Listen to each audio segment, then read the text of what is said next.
चाय वाले को हमने चुना चौकीदार, चंदा चोर हो गए देखते देखते चाय वाले को। हो क्या तुम थकते नहीं फेंकते फेंकते, क्या तुम थकते नहीं फेंकते फेंकते चाय वाले को हमने चुना चौकीदार, चंदा चोर हो गए देखते देखते। भीख नाही हक सरकार मांगिला, भीख नाही हक सरकार मांगिला, बेरोजगार बानी साहेब रोजगार मांगिला। और 2 करोड़ नौकरी देवे के रहे वादा, आ कहत रहला कि रोजगार मिली ज्यादा। रे साहेब नून तेल पैसा ना उधार मांगिला, बेरोजगार बानी साहेब रोजगार मांगिला। साहेबवा के देबो चुनी चुनी गाड़ी, चौकीदारवा के देबो चुनी चुनी गाड़ी। 15 लाख के वादा जे कैले, 10 साल बीतल पैसा न अइले। ए जी 24 में मामला विरोधियन के भारी, साहेबवा के देबो चुनी चुनी गारी। राम का जो है राजनीतिकरण कर रहे हैं ये लोग, बहुत बुरी बात है। लोगों की भावनाओं का दोहन है ये, बहुत बुरी बात है। राम जरूर एक दिन इनका हिसाब करेंगे और बहुत बढ़िया तरीका से करेंगे। नेहा सिंह राठौर उनको चैलेंज कर रही है, उनसे भोजपुरी में 5 मिनट, सिर्फ 5 मिनट डिबेट करना, सिर्फ 5 मिनट डिबेट करना चाहती है भोजपुरी में। नमस्कार दोस्तों, मेरे साथ इस वक्त हमारी खास मेहमान है नेहा सिंह राठौर, जिनके बारे में आप लोग जानते होंगे, जिनके समर्थक भी हैं, आलोचक भी हैं। और खास बात यह है कि आज की तारीख में अगर मैं ये कहूं कि ये किसी परिचय की मोहताज नहीं है, तो ये पिछले कुछ दिनों से दिल्ली में चुनावी माहौल भांप रही थी, प्रचार में भी भाग ले रही थी और खासतौर से उत्तर पूर्वी लोकसभा सीट पर इंडिया गठबंधन के प्रत्याशी कन्हैया कुमार के लिए प्रचार कर रही थी और मनोज तिवारी के खिलाफ। उनसे तो अदावत शायद पहले भी रही है आपकी बहुत सुर्खियों में रहते हैं आप मनोज तिवारी के लिए, उनके खिलाफ बोलते हैं, मनोज तिवारी आपको बोलते हैं, कभी आप उन पर पलटवार करती हैं। खैर इस सब पर आएंगे, लेकिन मेरा सबसे पहला सवाल आपसे ये रहेगा कि आपने उत्तर पूर्वी लोकसभा क्षेत्र में जगह जगह जाकर प्रचार किया, वहां लोगों से मिली, आपने वहां के मुद्दे समझे होंगे। वहां क्या लग रहा है कि 4 जून को नतीजा किस रूप में सामने आने वाला? राहुल जी, सच बात यह है कि मैं कोई भविष्यवाणी नहीं करती हूँ और मैं एक लोक गायिका हूँ, तो मैं क्या ही बोलूँ कि कौन आएगा कौन नहीं आएगा। ये मुझे लगता है कि जनता के ऊपर डिपेंड करता है और 4 जून को जो नतीजा आएगा वही हमें मानना होगा। बाकी जो रही बात जो मैं देख करके आई हूँ, तो सही बात यह है कि लोगों का मनोज तिवारी जी पर से 10 सालों से जो वहाँ के सांसद हैं, भरोसा बहुत बुरी तरीके से डगमगाया हुआ है। मैं लगभग 8-9 दिन तक मैं वहाँ पे लोगों से मिली हूँ और मैंने बेरोजगारी और महंगाई के उनको गीत सुनाए हैं। एक बार आपको पता है क्या हुआ? एक दिन जब पहले ही दिन मैं गई और मैं ऐसे माइक लेकर भीख नहीं हक सरकार मांगीला, मेरे मुंह में मच्छर घुस गया। सच में ऐसा हुआ। अब मुझे चलते हुए तो मुझे लगा कि भाई साहब ये क्या हो गया। तो मैं पानी पिए जा रही हूँ, मैं खांसे जा रही हूँ, पानी पिए जा रही हूँ। अब मुझे थोड़ा सा लग रहा था कि भाई माहौल बहुत, कहीं मेरा इंसल्ट ना हो जाए, लोग क्या कहेंगे कि बताओ ये आई है गाना गाने और एकदम से कंटिन्यू खांसे जा रही थी। बहुत इरिटेशन हो रही थी यहाँ पे। मैंने बताया कि भाई इधर बहुत गंदगी है। मैं करावल नगर में थी, मुझे याद आया, इतनी गंदगी, इतना मच्छर और इतना माछी वहाँ पे थे भाई साहब कि बहुत बदतर तरीके से लोग वहाँ पे अपना जीवन बिता रहे हैं। और दूसरी चीज ये कि मनोज तिवारी जी ने वहाँ पे डबल पुश्ता बनाने का भी वादा किया था, जो नहीं बना है। एक ओवर ब्रिज है, एक कार्यक्रम मेरा छूट गया क्योंकि वहाँ पे इतना जाम लगता है। मैं प्रतिदिन वहाँ नॉर्थ ईस्ट में जाती थी, आती थी और 1 घंटे तय था कि वहाँ उस जाम में हमें फंसना ही फंसना है। रोजाना मतलब मैं 8-9 दिन में गई हूँ, आई हूँ और रोजाना 1 घंटा वहाँ हम मान के चलते थे। इसके लिए पहले दिन तो हम फंस गए थे बड़ा बुरी तरीके से और मुझे भूख भी लग रही थी, तो भाई है कि फंसे हुए हैं जाम में तो क्या ही करेंगे। अगले दिन से मैंने सोचा कि कुछ पानी चिप्स वगैरह लेकर के चलते हैं क्योंकि वहाँ पे फंसना है हमें उस जाम में, तो कुछ खाते पीते रहेंगे, इंटरटेन करते रहेंगे कुछ। आप समझ रहे हैं? ये हाल है, ये बहुत बुरा हाल है जो मैं देख करके आई हूँ। और सच में ऐसा लग रहा था जैसे आज से 40, 50, 60 साल पहले जो भारत दिखता होगा, जैसा रहन सहन होगा, आज भी लोग ऐसे गमछा पहन के वहीं ताश खेल रहे हैं। भैया कौन है आपके इलाके का सांसद? हमको नहीं पता है। जानते ही नहीं अरे है। भाई ये भी नहीं जानते, कुछ लोग तो ये भी नहीं जानते हैं। कन्हैया जी लड़ रहे हैं और मनोज तिवारी जी लड़ रहे हैं आमने सामने, होंगे कोई, हमसे क्या मतलब। एक तो बड़ा इंटरेस्टिंग हो गया, जाम में फंसे हुए थे, एक भाई साहब एकदम से अपने बाइक से वो भी खड़े हैं, तो मैंने कहा कि भाई अभी क्या लगता है कौन आएगा? तो वो तो हम देख लेंगे कौन आएगा, आप हमसे क्यों पूछ रहे हैं? मैंने कहा ये जो जाम लगा हुआ है तो आप नहीं मानते कि सरकार या यहाँ का जो सांसद है जिम्मेदार है? बोले नहीं, जनता जिम्मेदार है। देखो वो कैसे गाड़ी लगाए, वो कैसे गाड़ी लगाए, जनता जिम्मेदार है। इतनी पतली पतली सड़कें हैं, टूटी फूटी, बहुत बुरी स्थिति है। मैं देख करके आई हूँ, मुझे दुख होता है क्योंकि मैं पूर्वांचली हूँ, क्योंकि मैं बिहार से आती हूँ, मनोज तिवारी जी के ही मैं जिले से आती हूँ। मुझे दुख होता है यार, अपने लोग हैं यहाँ पे, रिक्शा चलाने वाले लोग हैं, ऑटो चलाने वाले लोग हैं, बड़े बड़े सोसाइटीज में कुक की नौकरी करने वाले, गार्ड की नौकरी करने वाले लोग हैं। और सच बताएं ना भाई, तो जो नून तेल धनिया का खर्चा निकाल नहीं पा रहा, उसको चुनाव से भी कोई लेना देना नहीं, चुनाव को लेकर कोई एक्साइटमेंट नहीं है लोगों में। मैं वहां देख करके आई हूँ, मतलब नहीं। हाँ हो रहा होगा, चुनाव क्या होता है, होता होगा। वोटर आईडी कार्ड नहीं बने हैं बहुत सारे लोगों के, वोटर आईडी कार्ड तक नहीं बने हैं। कई बार एक दादी थी, तो मैं ऐसे ही, वो इतना जाम जाम जाम, इतना गली गली था भाई साहब, जहाँ जहाँ पे मैं आपका वैसे प्रचार करने के लिए आपने देखे तो होंगे, ये पहला तजुर्बा? नहीं, खुद आपने कन्हैया के लिए प्रचार किया है? कन्हैया के लिए प्रचार नहीं किया, ये स्टेटमेंट गलत होगा। मैंने भोजपुरी को गंदा करने वाले मनोज तिवारी जी के खिलाफ जाकर के लोगों को बताया कि इनको वोट मत दीजिएगा। ऐसे व्यक्ति संसद में शोभा नहीं देते हैं। ऐसा व्यक्ति जो अपनी भाषा को अपमानित करता हो, जो पूर्वांचल की बहू बेटियों को अपमानित करता हो, ऐसा व्यक्ति जो शिक्षा को बाधित करने के गीत गाता हो, जो विकास के जो है हित में न हो, ऐसे व्यक्ति को संसद में नहीं होना चाहिए। दूसरी चीज राहुल जी, वो संसद है, वो बहुत सम्मानित जगह है, वो भोजपुरिया ऑर्केस्ट्रा और डीजे ढिच्चुक ढिच्चुक नहीं है। मनोज तिवारी जी के गाने उठा करके आप देख लीजिए, अगर आप भोजपुरी समझते हो तो आपको पता चलेगा कि आप 1 मिनट भी नहीं सुन पाएंगे, और खास तौर से किसी महिला के साथ तो बिल्कुल ही नहीं सुन पाएंगे। आपने ये बात कही है भोजपुरी समझते हो, लेकिन आपका ही सवाल उनसे एक इंटरव्यू में पूछा गया था कि आप उनके लिए ऐसे कहती हैं, आप असली, तो उन्होंने कहा था कि शायद नेहा भोजपुरी नहीं समझती है। तो राहुल भैया तोहरा के हम बता देत बानी कि मनोज तिवारी जी अगर इंटरव्यू के देख रहा हुई, नहीं से हम भोजपुरी में बोलत बानी, हम उनका इंटरव्यू देखा नहीं, पता नहीं रहुआ इहो बात समझा तानी कि नहीं समझत। एकरा के हम फिर बाद में रहुआ के भोजपुरी में भी समझा देही। कोनो इंटरव्यू होत रहल उनका कोनो टीवी चैनल के संगे, तो कहलन की लागत है कि नेहा के भोजपुरी बुझाइते ना हुई, यही से हमरा के कहत अड़ी, अरे महाराज रहुआ गाना गाओ तनी कि बबुनी के लागल बस शहर के हवा, उरी पढ़ावा कहानी की गौवे में नौवा लिखावा, उरी पढ़ावा। इसमें समझने जैसी क्या बात है? आप ही की जिले से आती हुई, या तरवलिया के रहने वाले हैं, मोहनिया में आता है, वहीं की मैं भी रहने वाली हूँ। मोहनिया से 10 किलोमीटर दूर सहुका के बगल में मेरा गाँव है जंदा। उनसे पूछिएगा कि सेम वही भोजपुरी बोली जाती है। ये भी नहीं है कि 20 किलोमीटर बाद थोड़ा भोजपुरी का चाहे भाषा का जो थोड़ा चेंज हो जाता है, वो भी नहीं है, वही भोजपुरी मैं भी बोलती हूँ। और किसी दिन आइए, आपके साथ 5 मिनट डिबेट करना चाहती हूँ भोजपुरी में, भोजपुरी की अश्लीलता के मुद्दे पर। मतलब ये बड़ा आपने सही कहा।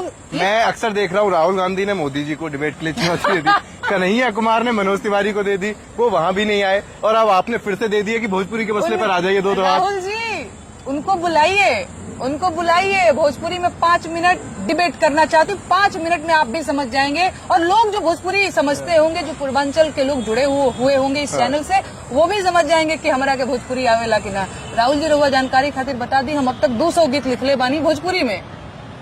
मनोज तिवारी जी के पास कोनो जवाब नहीं के तो कुत्ता उनका भोजपुरी नहीं आती होगी। हाँ, खाली तोहरे के भोजपुरी आवेला। चलिए, तो आपने वहाँ पर क्या समझा? आपने ये तो नहीं बताया कि 4 जून को नतीजे आएंगे तब तस्वीर साफ होगी, लेकिन वहाँ के मुद्दे, आपने वहाँ लोगों को किस मुद्दे पर जागरूक किया?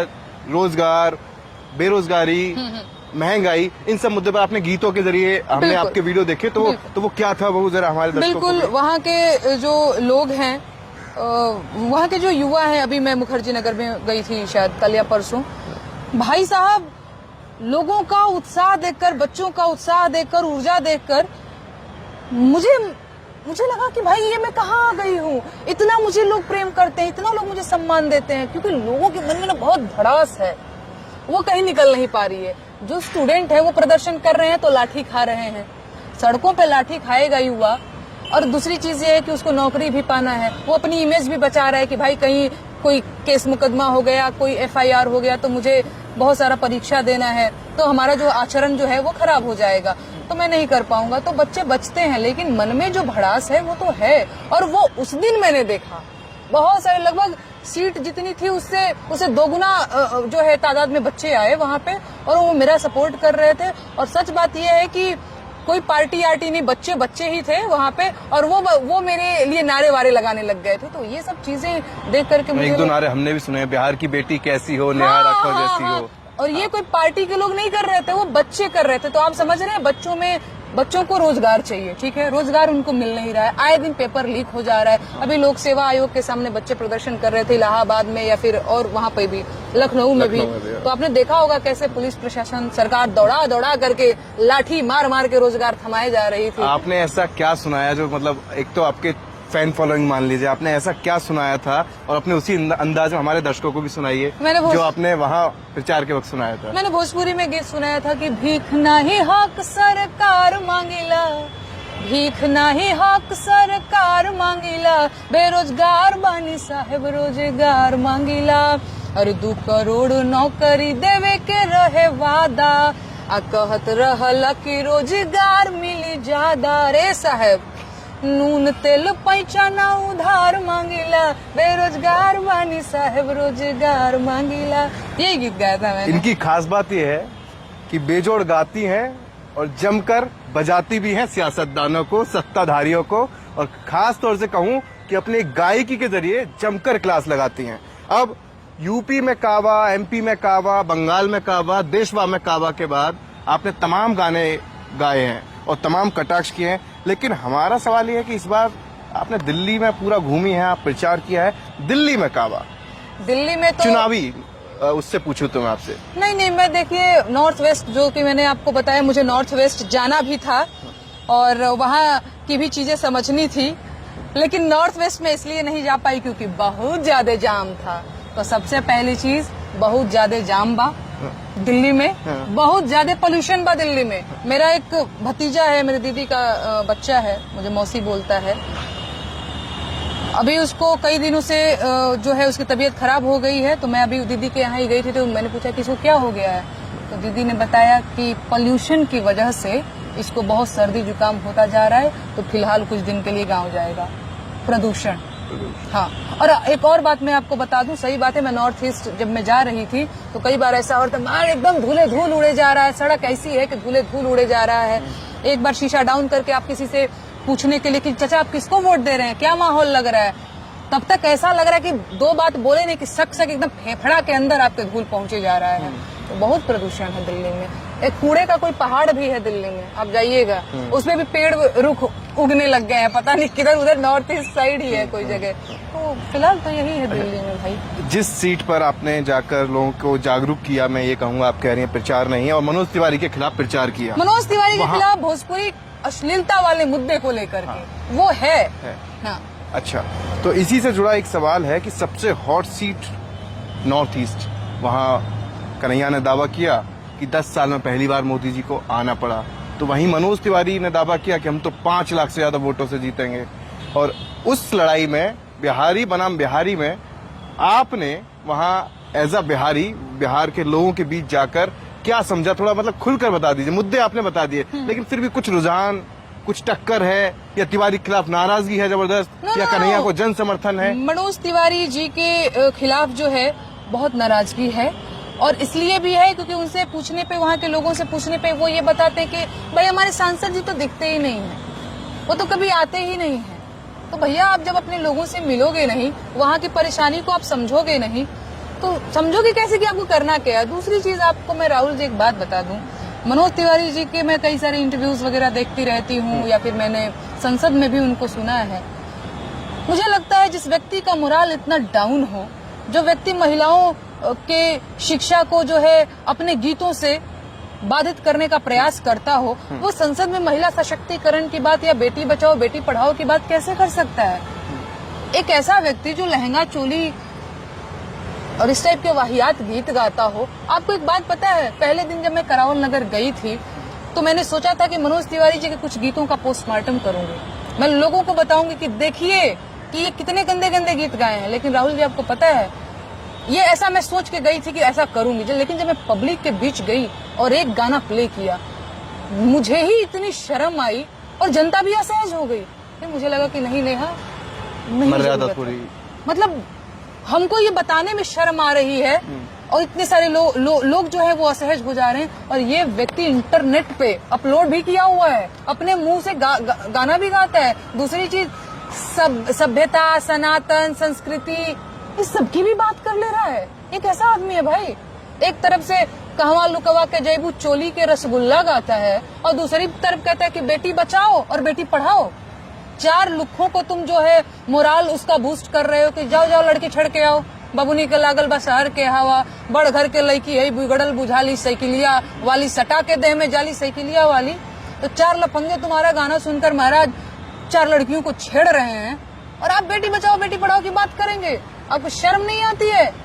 आप पूछिएगा मनोज तिवारी जी से और कहिएगा कि नेहा सिंह राठौर उनको चैलेंज कर रही है, उनसे भोजपुरी में 5 मिनट, सिर्फ 5 मिनट डिबेट करना, सिर्फ 5 मिनट डिबेट करना चाहती है भोजपुरी में, क्योंकि उन्होंने एक टीवी चैनल पे जाकर के बोला कि उनको भोजपुरी नहीं समझ में आती होगी। आप समझ रहे हैं? वो व्यक्ति मेरी भूमिका को कमतर करना चाहते हैं, कह रहे उनको आती ही नहीं होगी, ऐसा ही कोई लग रहा है भांग के नशे में कुछ भी बोल दिया है। इसके अलावा एक और बात उन्होंने कही थी कि वो लोक गायिका नहीं, राजनीतिक गायिका।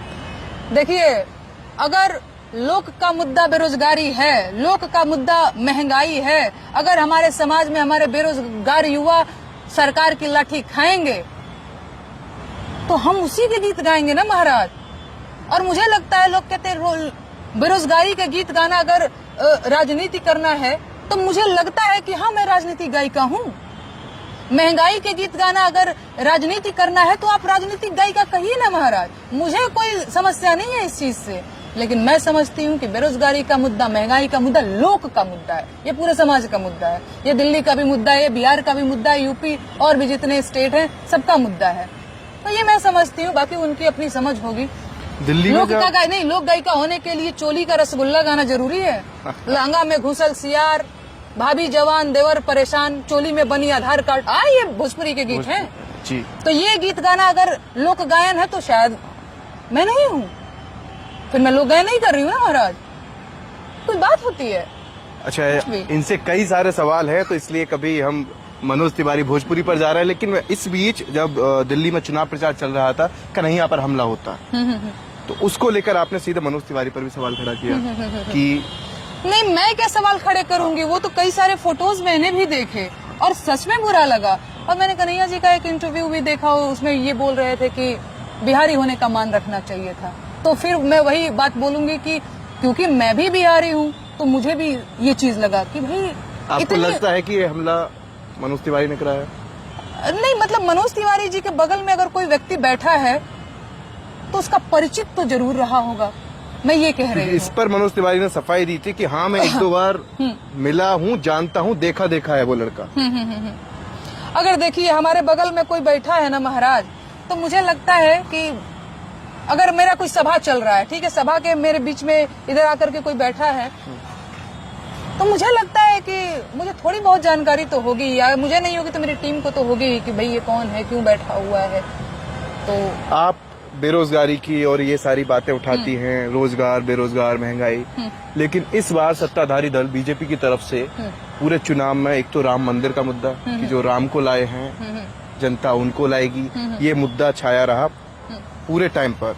इसके अलावा मोदी की गारंटी का मुद्दा छाया रहा और आपने ही गाना गाया है कि राम सबको लाए हैं, उन्हें तुम क्या लाओगे?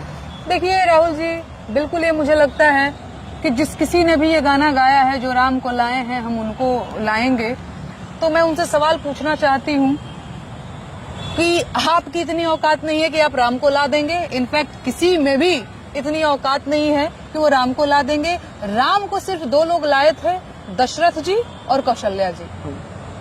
अब दशरथ हो, आप कौशल्या हो, राम को कौन ला सकता है? महाराज उनके मम्मी पापा ला सकते हैं ना, उनके माता पिता ला सकते हैं। दशरथ जी और कौशल्या जी राम को लाए हैं, ये लोग राम को नहीं लाए हैं। वो अलग बात है कि धर्म का और राम का जो है राजनीतिकरण कर रहे हैं ये लोग, बहुत बुरी बात है, लोगों की भावनाओं का दोहन है ये। बहुत बुरी बात है। राम जरूर एक दिन इनका हिसाब करेंगे और बहुत बढ़िया तरीका से करेंगे। हिसाब करेंगे? अरे बिल्कुल, आपको क्या राम लगता सब देख रहा है भाई। 24 में ही या वक्त लगेगा हिसाब में? अभी ये राम जाने। ये राम जानते हैं। जानते हैं? हाँ हाँ बिल्कुल जानते हैं, और राम सबका हिसाब करते हैं। लेकिन अगर हम बात कर रहे हैं चुनाव की, आज चुनावी चर्चा इनसे जरूरी है, चुनावी ही इंटरव्यू कहेंगे इसे। तो चुनाव में इस दौरान मोदी जी के मतलब जो होता है प्रचार में, वो अंदाज रहा मंगलसूत्र का, मटन, मछली, मुगल, मुसलमान, और इसके बाद 2 घर, वो सब आपने सुना होगा। लेकिन एक और उसमें कड़ी जुड़ गई कि अगर विपक्ष वाले आए तो भाई जिनके बैंक खाते हैं, जैसे आम पब्लिक, आप हैं, हम लोग हैं, सब लोग हैं, उनके बैंक खाते बंद करके पैसा ले लेंगे, बिजली की जगह अंधेरा कर देंगे, और जो नल जो पानी मोदी ने पहुंचाया है उनकी टोंटी भी खोल ले जाएंगे लोग। देखिए, मैं एक बात बता रही हूँ, जब भी मैं आजकल प्रधानमंत्री जी के भाषण सुनती हूँ तो मेरे मन से बस यही आवाज आती है और बार बार यही लगता है कि लगता नहीं है कि ये किसी देश के प्रधानमंत्री जी बोल रहे हैं। ऐसा लगता है जैसे कोई लुक्खई कर रहा है। महाराज, ये क्या है? तुम्हारा मंगलसूत्र विपक्ष लेकर के चला जाएगा, तुम्हारा भैंस खोल लेगा, तो तुम्हारा ये कर देगा, तुम्हारा 2 जोड़ी चप्पल है तो 1 जोड़ी चप्पल लेकर के चला जाएगा। देखिए, बात ये है ना कि बेरोजगारी पर इन्होंने कुछ किया नहीं। सड़कों पर दौड़ा दौड़ा करके बेरोजगारों को मार पीट रहे हैं। महंगाई आप भी देख रहे हैं, महिलाओं का हालत आप भी देख रहे हैं। और मैं एक महिला हूँ, और ये लोग बेटी बचाओ बेटी पढ़ाओ की बात करते हैं सोशल मीडिया पे। आए दिन मुझे भद्दी भद्दी बीजेपी की IT सेल मेरे बारे में टिप्पणी करती रहती है और मेरा जो है चरित्र हनन करते रहते हैं। तो इस मुद्दे पर तो ये लोग फेल हो चुके हैं, बचा ही नहीं है कुछ। कहिए ना इनसे कि मंगलसूत्र पे आप क्यों बात कर रहे हैं महाराज? बेरोजगारी की बात करिए ना, महंगाई की बात करिए ना, रोजगार की बात करिए ना, महिलाओं की आप बात करिए ना, मणिपुर की बात करिए ना महाराज। बचा तो कुछ है नहीं। बात यह है ना कि सवाल पूछने वाला पत्रकार भी नहीं है इनसे कोई, और हैं तो इनके खेमे के हैं, आम चूस के खाते हैं कि आम काट के खाते हैं। तो कोई ढंग का इनको अभी मिला नहीं है। मतलब आप कह रहे हैं महिलाओं की आवाज नहीं उठाती, लेकिन हाल ही में आपने देखा होगा CM हाउस के अंदर स्वाति मालीवाल ने मारपीट का आरोप लगाया, पीए वगैरह, उस पर तो बीजेपी बहुत हमलावर है। कह रही है कि नारी अस्मिता के साथ ये सब कर दिया, ये महिलाओं के विरोधी हैं, महिलाओं की इज्जत इन्हें करना नहीं आता, पूरा महिला विरोधी बता दिया पूरा, न सिर्फ केजरीवाल को, पूरा इंडी गठबंधन को। एक देखिए, पक्ष विपक्ष में ये होना ही चाहिए। कोई भी अगर इस तरीके की हरकत, अगर स्वाति मालीवाल जी के साथ कुछ गलत हुआ है तो उसका विरोध होना चाहिए। और बीजेपी फिर एक तरीके से विपक्ष का सही रोल निभा रही है। पक्ष विपक्ष ये जो है, मैं यही कहूंगी, बिल्कुल ये होना चाहिए।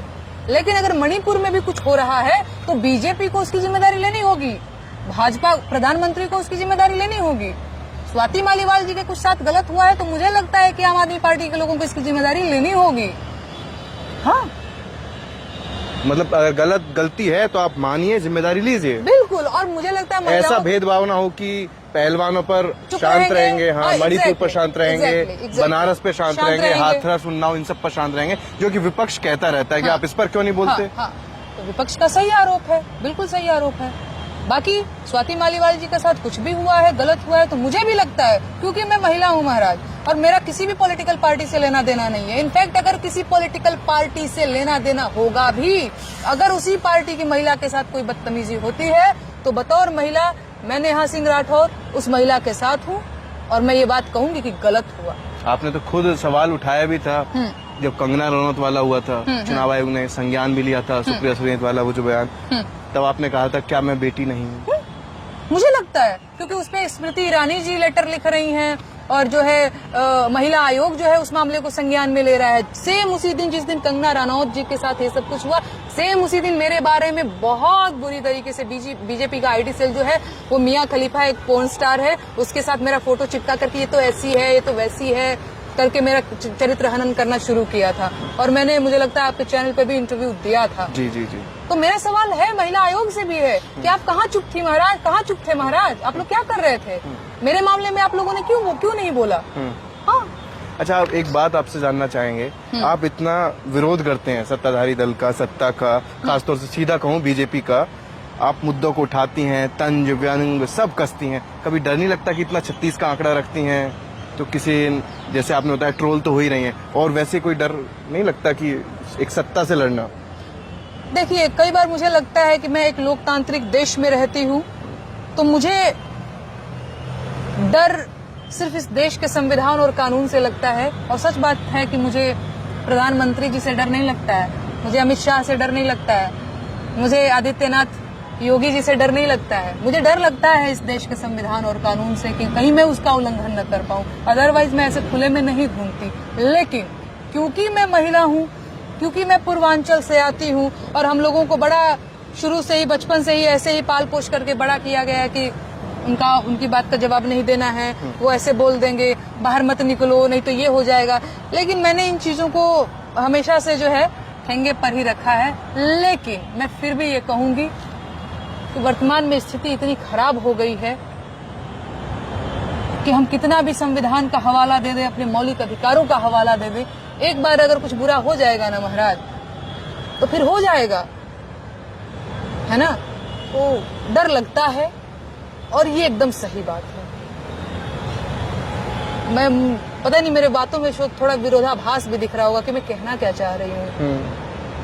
मतलब जब सोचते हैं गहराई से अकेले में, तो लगता भी है डर कि कहीं ऐसा कुछ अप्रिय घटना ना हो जाए। लेकिन वैसे अगर देखा जाए कि एक महिला होने के नाते, जुझारू महिला होने के नाते, लोकतंत्र संविधान की दुहाई देकर कि भाई डर नहीं लगता, मैं घूम सकती हूँ आजाद। लेकिन कभी होता है कि एक डर रहती है, आशंका हर किसी के मन में रहती है कि अप्रिय घटना ना हो जाए। अप्रिय घटना ना हो जाए। वो इसलिए क्योंकि एक बार मैं काशी विश्वनाथ गई थी इसे दर्शन करने, यूपी में काबा, तब मेरा बड़ा लोगों ने पसंद करना वायरल हो गया था। तो भाई 2-4 लफंगों ने, आपने देखा होगा घाट है बनारस में और गंगा किनारे, और ऐसे खूब सारा सीढ़ी चढ़ना होगा आपको, 4-5 लफंगों ने एकदम पत्थर उठा लिया था। अरे ये वही है ना नेहा सिंह राठौर, यही है ना नेहा सिंह राठौर। तो मारने के लिए आपको? हाँ भाई, पत्थर उठा लिया था। फिर मैं गई तो वहाँ पे कुछ पुलिस वगैरह थे 1-2, तो मैंने कहा भैया देख लीजिए ना, कोई बात नहीं, आप चिंता मत कीजिए। ये हुआ था आज से 2-3 साल पहले जब मेरा यूपी में काबा, ये मैंने कई बार बताया भी है। तो उसके बाद से मुझे लगा ये क्या था भाई।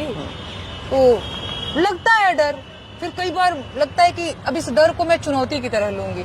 तो मैं कई बार कंफ्यूज रहती हूँ कि मैं डरती हूँ या नहीं डरती हूँ। हाँ। अच्छा, आपसे एक और सवाल रहेगा। बीच में चर्चाएं थी कि नेहा सिंह राठौर को कांग्रेस मैदान में उतार सकती है मनोज तिवारी के खिलाफ। तो अब आप प्रचार भूमि है, आपकी शब्दों में कहूँ तो जागरूक किया है आपने लोगों को, तो राजनीति का काका रहा, कुछ सीख लिया होगा। तो क्या लग रहा है, ऑफिशियल आधिकारिक एंट्री होने वाली है? अरे मुझे लगता है राहुल जी कि जब भी मैं किसी पॉलिटिकल पार्टी को ज्वाइन करूंगी तो मुझे लगता है कि मीडिया से कुछ भी दूर तो रहता नहीं है, कुछ भी क्यों छुपाऊंगी भी। तो अभी कुछ ऐसा नहीं, कुछ ऐसा चल रहा है नहीं, वैसा नहीं चल रहा है, अभी ऐसा नहीं चल रहा है। चलेगा तो मैं बताऊंगी लोगों को भाई। हाँ, अभी ऐसा कुछ नहीं चल रहा है, क्योंकि आने वाले वक्त में कई राज्यों में चुनाव में, बिहार, दिल्ली, तो कुछ ऐसी तैयारी होगी, कुछ तो सोचकर होता है जो, मतलब आप वहां गई, चीजों को समझा, और आपकी, हमने देखा आपको सुनने के लिए काफी भीड़ थी, तो आश्वासन दिया गया हो किस तरह का कि इस चुनाव में नहीं तो थोड़ा आगे। देखिए मैं बता रही हूँ, फिर से दोबारा मैं आपको बता रही हूँ कि मुझे लगता है कि मेरे लिए ये मैटर नहीं करता है कि मुझे आश्वासन क्या मिला है क्या नहीं मिला है। दूसरी चीज आपने बोला ना कन्हैया जी के प्रचार के लिए, मैंने डंके की चोट पर लोगों से कहा कि मैं ये नहीं कहने आई हूँ कि आप कन्हैया जी को वोट दीजिए या मत दीजिए, मैं ये कहने जरूर आई हूँ कि भोजपुरी के गंदा करने वाले मनोज तिवारी जी को वोट मत दीजिए। तो मेरी लड़ाई नॉर्थ ईस्ट में मनोज तिवारी जी से भोजपुरी में अश्लीलता वाले मुद्दे को लेकर के ही है। पॉलिटिक्स में अभी मेरा कोई उस तरीके से रुझान नहीं है मेरे ख्याल से। और पॉलिटिक्स में या किसी पार्टी को मैं ज्वाइन करूंगी या आऊंगी ऑफिशियली, तो मुझे लगता है कि मैं बताऊंगी।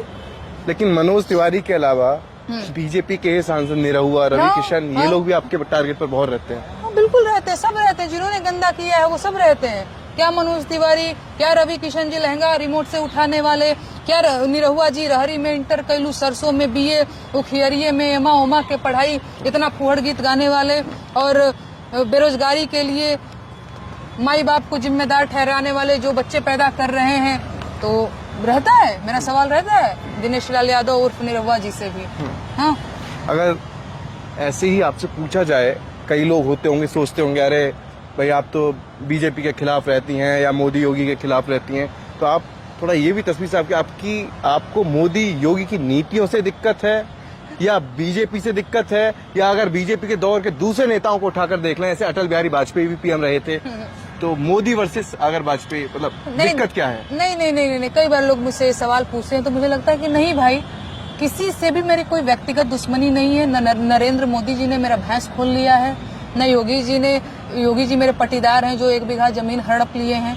इस तरीके की कोई समस्या नहीं है। लेकिन जब जंतर मंतर पे बेटियां प्रदर्शन करती हैं और कोई सुनवाई नहीं होती है, जब मणिपुर में 2 बेटियों की नंगी परेड निकाली जाती है, इस देश का प्रधानमंत्री चुप रहता है, तो मेरा सवाल एक महिला होने के नाते बनता है और मैं सवाल करती हूँ। तो किसी से मेरा कोई व्यक्तिगत दुश्मनी नहीं है, किसी ने मेरे घर का गाय भैंस नहीं खोल लिया है।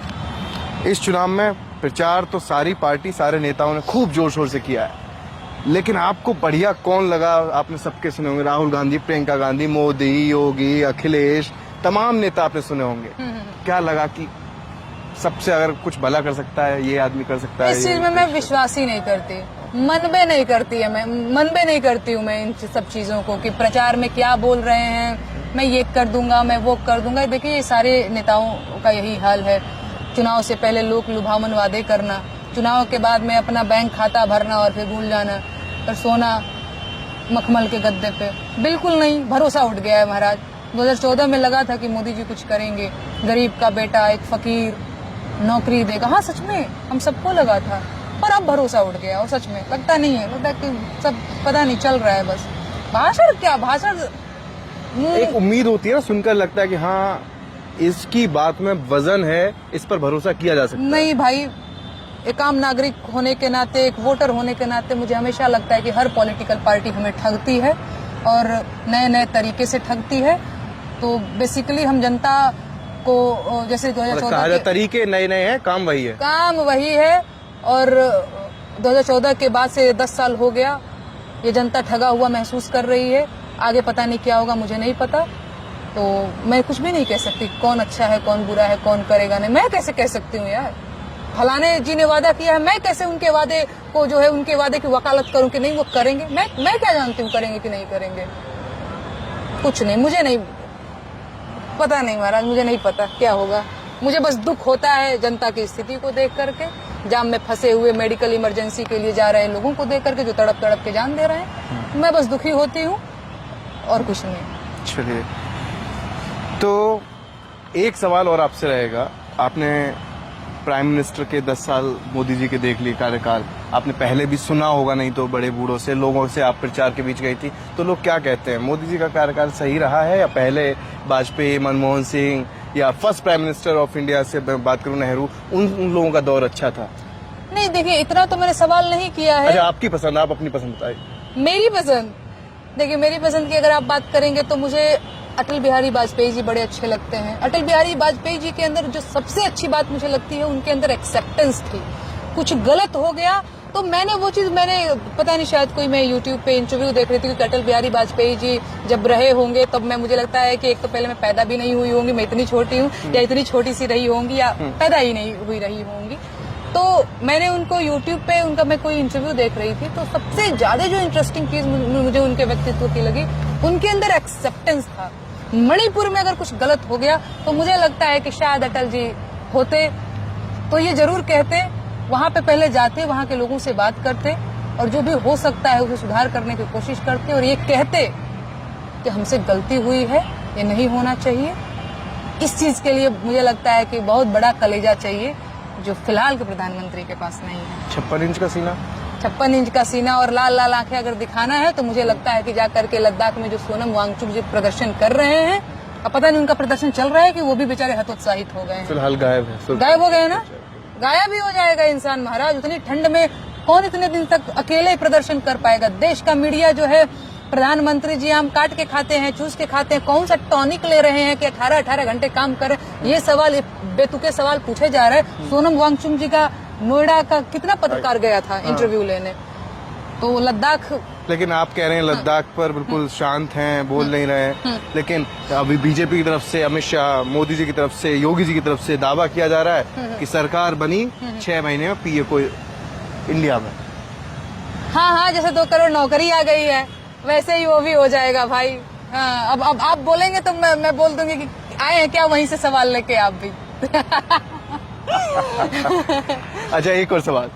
अक्सर आपने भी सुना होगा, अरे मोदी जी के भाषण रहते हैं, लोग सुनते हैं, जामिया मिलिया इस्माइलिया।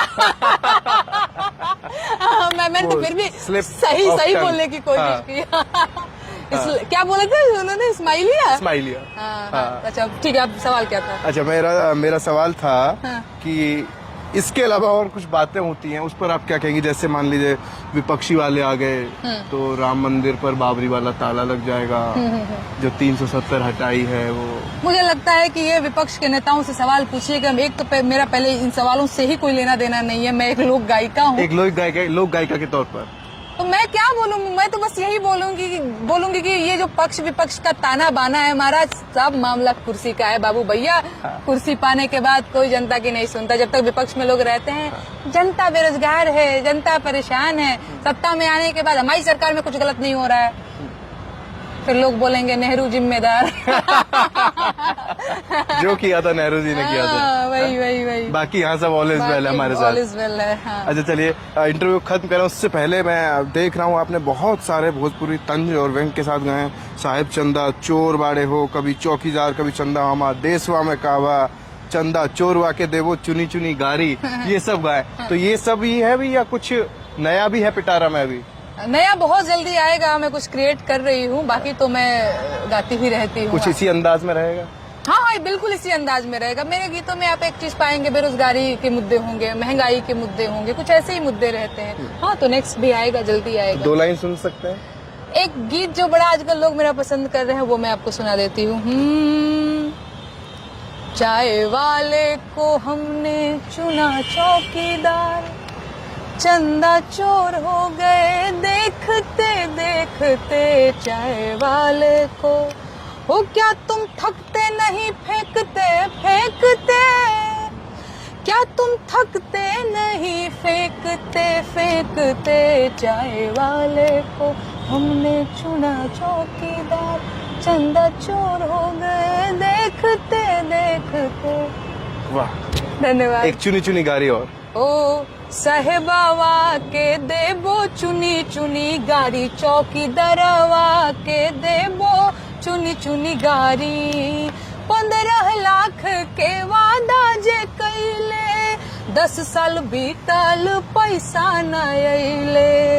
ए जी 24 में मामला विरोधियन के भारी, साहेबावा के देबो चुनी चुनी गारी। Thank you. चलिए, बहुत बहुत अच्छा लगा आपसे बातचीत करके। आपने इनसे जितने सवाल किए गए, कुछ का गोलमोल जवाब दिया, जैसे आपकी राजनीतिक पारी का, ऐसे सवालों का गोलमोल जवाब जरूर दिया।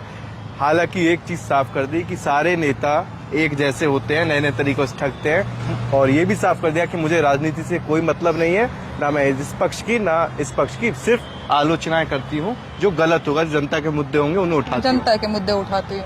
अगर लोक गायिका हूँ, उसमें जनता के मुद्दों को शामिल करती हूँ, राजनीतिक गायिका नहीं हूँ। हाँ, बिल्कुल। चलिए, और इसके खास बात यह है कि इन्होंने भी मनोज तिवारी जी को चुनौती दे दी कि 5 मिनट अगर आप मेरी भोजपुरी पर सवाल खड़े कर रहे हैं, हाँ। तो 5 मिनट चर्चा कर ली जाए भोजपुरी पर। तो आपने सारे ही जो चुनावी चर्चा थी नेहा सिंह राठौर के साथ सुनी। उन्होंने जो वहां पर देखा, समझा, उत्तर पूर्वी लोकसभा सीट में अपना अनुभव साझा किया, दिल्ली का अनुभव साझा किया और बताया कि दिल्ली में भी काबा। वो सारे सवालों के जवाब तो हम आपको सुना चुके हैं, आपको बता चुके हैं। खुद नेहा जी ने सारी तस्वीर साफ कर दी। हालांकि आपसे एक सवाल ये पूछना भूल गया कि 4 जून को क्या लग रहा है, किसकी सरकार आएगी? जनता तय करेगी। क्या लग रहा है फिर भी? 400 पार? अरे महाराज देखिए, एक तो सच बात यह है कि ईवीएम पे भरोसा रहा नहीं, तो हो कुछ भी सकता है, कुछ भी हो सकता है। हम भी बस टुकुर टुकुर देख ही रहे हैं। ये चुनाव जो है बिल्कुल भी निष्पक्ष तरीके से नहीं हुआ है। पता नहीं क्या होगा, नहीं पता। किसी भी चुनाव में निर्वाचन आयोग का जो रोल है वो बहुत महत्वपूर्ण होता है। तो लेकिन इस बार इलेक्टोरल बॉन्ड से लेकर वोटर टर्नआउट का मसला हो या फिर सांप्रदायिक बयानबाजी का हो, सवाल बहुत ज्यादा खड़े हुए हैं इलेक्शन कमीशन पर। मुझे नहीं लगता और हाल ही में अभी जो नोटिस दिया है नड्डा को और कांग्रेस पार्टी को भी, दोनों को जो नोटिस दिया है उसमें उनका जिक्र था कि संविधान और अग्निवीर योजना पर बयानबाजी ना करें। मैं आपको क्यों अग्निवीर योजना पे बयानबाजी ना करें? चुनाव आयोग ने कहा है, कांग्रेस बहुत गलत है। इसका विरोध क्यों नहीं कर रहे हैं लोग? अग्निवीर मतलब योजना, सेना पर, उनका कहने का सेना पर बयानबाजी न करें। सेना पे नहीं, अग्निवीर योजना सेना थोड़ी है। अग्निवीर जो योजना है आपकी, इस पे क्यों ना सवाल करे भाई? यूपी बिहार का आदमी या जो किसान परिवार का आदमी है, वो अपने बच्चों को मुखर्जी नगर में या पटना कोटा तैयारी करने के लिए भेजता है, रहीला चना घर का बेच करके और गेहूं धान बेच करके। वो क्यों चाहेगा महाराज कि 4 साल की नौकरी करे उसका बच्चा? 4 साल के बाद वो क्या करेगा? उसने सीखा क्या है सेना में? क्या सीखा है उसने? गोली चलाना तो सीखा है ना भाई। क्या करेगा आगे? आप समझ रहे हैं? उसके पास जब रोजगार नहीं होगा तो वो क्या करेगा? चलिए, यही सवाल था, इसका भी जवाब ले लिया हमने। बाकी आपने सारे सवालों के जवाब दे ही दिए। फिलहाल इस इंटरव्यू को, इस चर्चा को यहीं खत्म करते हैं। बहुत बहुत धन्यवाद आपका, बहुत बहुत शुक्रिया। दर्शकों को भी नमस्कार।